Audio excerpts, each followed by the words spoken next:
for these next videos, we had to get outside because now we're going to talk about throwing things in the air. So we're going to start by talking about double aerials. Now, before we start to work on the double, and this is a big safety thing, we need to be very, very comfortable with two different concepts. One, working on the single and single back that we've been working on. This guy right here, that's the foundation. But we need to make sure that we're physically strong enough to be able to lift this rifle with reasonable ease above our head level. And you know, in the workout video we discuss doing back and lat and shoulder workouts, and that's kind of where this starts. So let's talk about the technique for throwing a double aerial. A double aerial looks like this.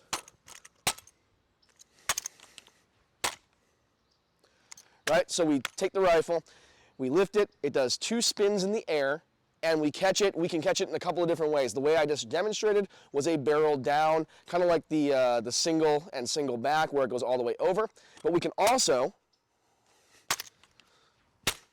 catch that double flat as well, depending on what it is that we want to do. And we'll talk about both of those catches. So this starts exactly like we would throw a single if we were throwing it all the way over to do the single and single back technique. Basically, the concept of taking the rifle and dumping it over the top so that it flops over and points the opposite direction. We're using the exact same technique here. So what we're going to do is we're going to change 2 variables.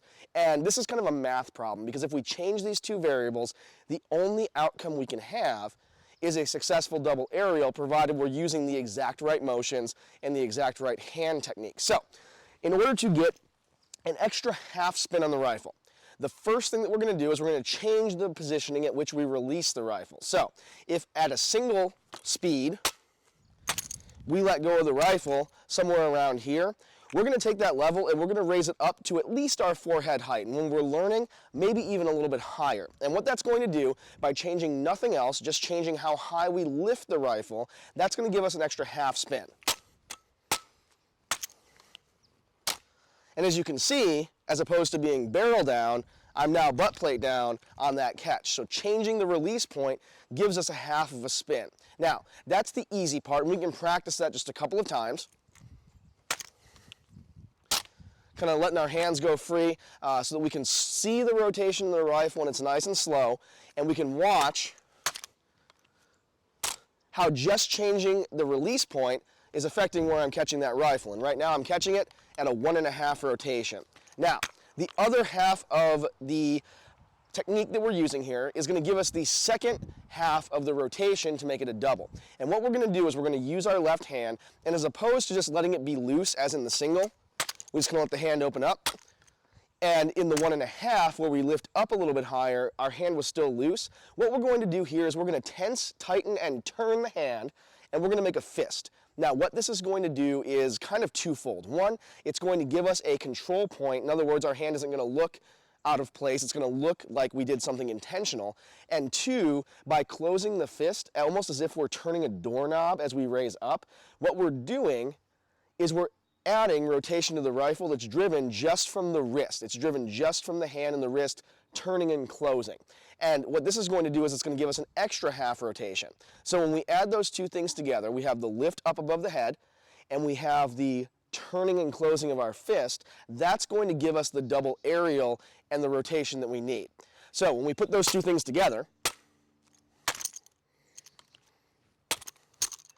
as you can see, my rifle did end up barrel down, but the focus here is on the hand. This is what it should look like mid-spin. The hand should be up, posted in a fist, and if we're struggling to get the second part of that rotation out, let's really focus on when we're squeezing that fist. When I squeeze that fist, I can feel the sling of the rifle coming out of my hands.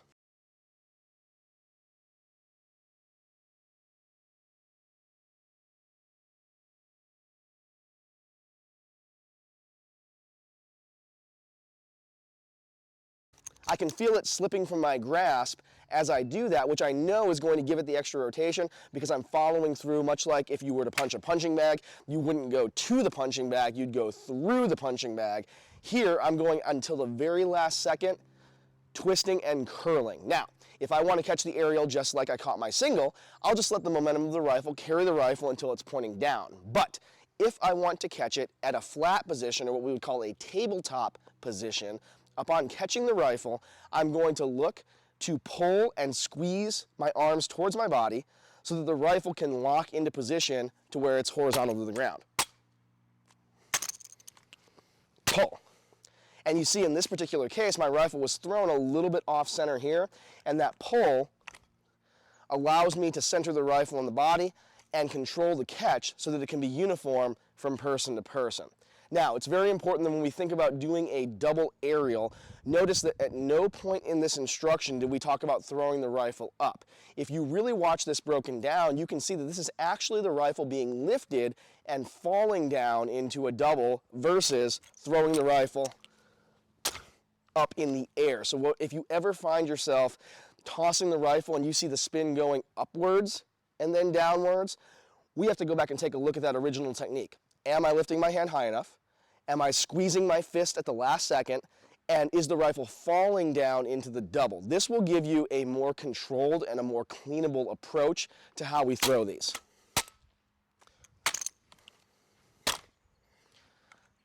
So that's our double aerial technique, and we can work the catch either way. We can work it flat, we can work it facing down, and this is one of those things that you want to get out in an area where you have, soft ground, that you're not afraid to drop that rifle, and just experiment with the different variables. That's really going to give you an idea of what we need to do for our release points, for how hard we need to twist and squeeze, and that's going to give us a really solid, really cleanable double aerial. And the cool thing about this, once I have this technique down, once I'm comfortable with throwing that aerial, I can use this like a joystick to control where the rifle's going to go. So for instance, it's a little bit windy out here where I am right now, and the wind's pushing this way. So if I needed to control the rifle backwards a little bit, I could pull my hand back. If I needed to throw it forwards a little bit, like I'm gonna kneel down into that catch position, I can drift my hand forward.